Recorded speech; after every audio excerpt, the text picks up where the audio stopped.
les visages d'un fléau que l'Occident refuse de regarder en face. Pendant que nos fils d'actualité débordent de futilité et que nos sociétés se perdent dans le culte de l'apparence, un cancer chimique se propage sur nos trottoirs, une métastase à ciel ouvert qui dévore des vies entières dans l'indifférence la plus totale. Ce n'est pas une crise, c'est une reddition de l'humanité, une agonie diffusée en direct pour qui ose enfin ouvrir les yeux. Pour comprendre l'ampleur de ce massacre, il faut abandonner les reportages aseptisés et plonger dans la réalité crue, celle que documente sans relâche le courageux Kevin Dalgrand sur sa page Instagram. Là, l'horreur n'a pas de filtre.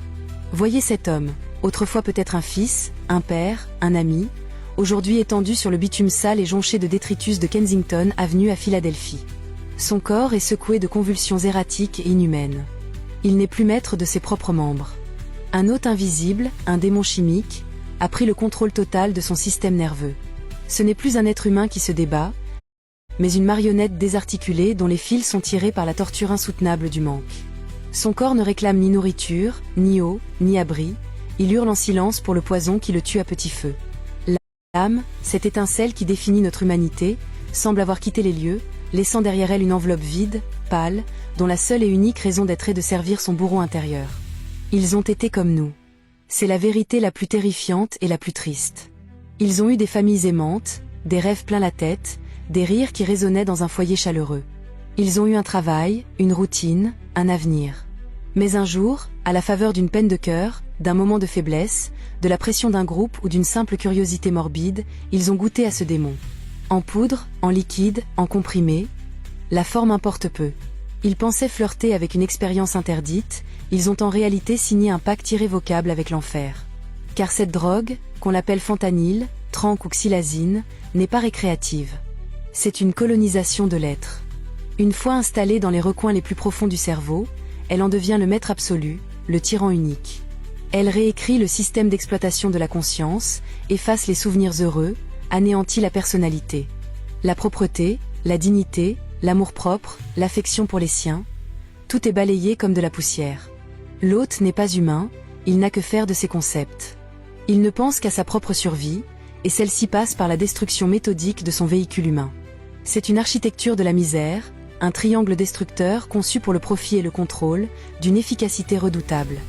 À la base de cette pyramide macabre, il y a les victimes, rendues dociles, prévisibles et impuissantes par leur addiction dévorante.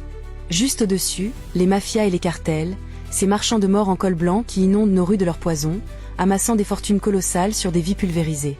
Et au sommet, l'hypothèse la plus glaçante, des élites invisibles, des stratèges de l'ombre qui voient peut-être dans ce chaos une forme de régulation sociale.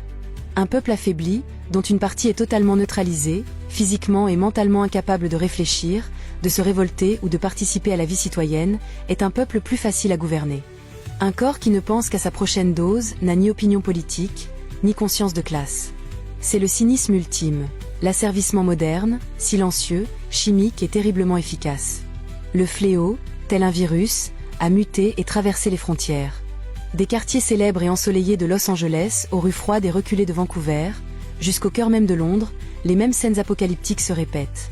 Des silhouettes courbées en deux, figées dans des postures de souffrance que le corps humain ne devrait pas pouvoir supporter. Des hommes et des femmes debout, immobiles, les yeux vides, se balançant d'avant en arrière comme des zombies sortis d'un film d'horreur.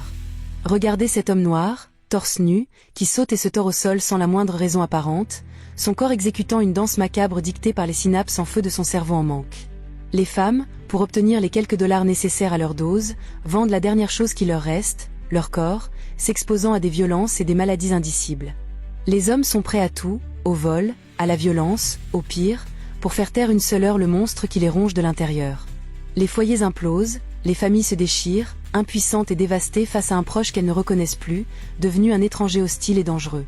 Et comme si cette tragédie n'était pas assez sombre, une nouvelle forme de perversion a émergé de nos sociétés hyperconnectées. Des créateurs de contenu, ces charognards numériques armés de leurs smartphones, parcourent ces cours des miracles modernes, non pas pour aider, mais pour exploiter. Ils transforment la détresse la plus profonde en spectacle viral. Ils offrent une bière, quelques cigarettes ou un maigre repas en échange d'une humiliation filmée et diffusée en direct. Ils les font se bousculer, se battre, jouer à des jeux d'enfants stupides, régressant ces adultes brisés au stade de gamins de cours de récréation pour le plaisir morbide de milliers d'abonnés anonymes derrière leurs écrans. Ils monétisent l'enfer, transformant des êtres humains en bêtes de foire d'un colisée digital, ajoutant une couche de mépris et de déshumanisation à l'océan déjà infini de leur souffrance. Ces gens ne sont pas des statistiques ou des faits divers. Ils sont les enfants, les frères, les sœurs et les parents que notre système a broyés et recrachés sur le bas-côté. Leurs cris sont silencieux, mais leurs corps sont les panneaux publicitaires hurlants d'une société qui a choisi le profit plutôt que l'humain. Sortir de cet engrenage infernal est un exploit herculéen, et si quelques âmes courageuses y parviennent, combien d'autres s'éteindront sur un trottoir froid, dans l'indifférence générale, leur corps n'étant plus qu'un déchet à ramasser avant le lever du jour? Leur histoire est une tache indélébile sur notre conscience collective, et le silence assourdissant qui l'entoure est notre plus grande et notre plus honteuse complicité. Voici comment la drogue détruit les Américains, les Canadiens et les Londoniens. Say something, you fucking worthless drug-ass rookie. What? I'm not doing shit, you fucking waste my time. C'est l'armée silencieuse des oubliés, les visages d'un fléau que l'Occident refuse de regarder en face. Pendant que nos fils d'actualité débordent de futilité et que nos sociétés se perdent dans le culte de l'apparence, un cancer chimique se propage sur nos trottoirs, une métastase à ciel ouvert qui dévore des vies entières dans l'indifférence la plus totale. Ce n'est pas une crise, c'est une reddition de l'humanité, une agonie diffusée en direct pour qui ose enfin ouvrir les yeux. Pour comprendre l'ampleur de ce massacre, il faut abandonner les reportages aseptisés et plonger dans la réalité crue, celle que documente sans relâche le courageux Kevin Dalgrand sur sa page Instagram. Là, l'horreur n'a pas de filtre. Voyez cet homme, autrefois peut-être un fils, un père, un ami, aujourd'hui étendu sur le bitume sale et jonché de détritus de Kensington Avenue à Philadelphie. Son corps est secoué de convulsions erratiques et inhumaines. Il n'est plus maître de ses propres membres.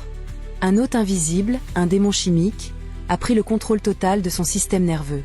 Ce n'est plus un être humain qui se débat, mais une marionnette désarticulée dont les fils sont tirés par la torture insoutenable du manque. Son corps ne réclame ni nourriture, ni eau, ni abri, il hurle en silence pour le poison qui le tue à petit feu. L'âme, cette étincelle qui définit notre humanité, semble avoir quitté les lieux, laissant derrière elle une enveloppe vide, pâle, dont la... Le meilleur aliment pour tuer les parasites, ce n'est pas l'ail,